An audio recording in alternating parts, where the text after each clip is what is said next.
Vamos agora criar efeitos sonoros para o andar do meu personagem. Então aqui a gente tem uma escova de cabelo.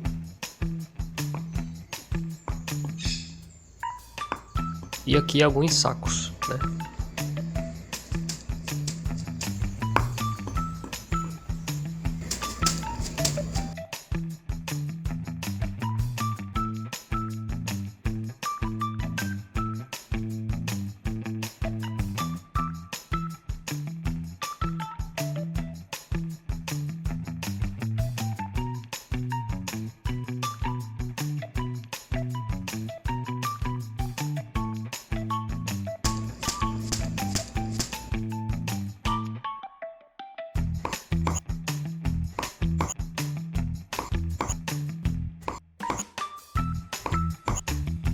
Definitivamente eu vou substituir esses sons.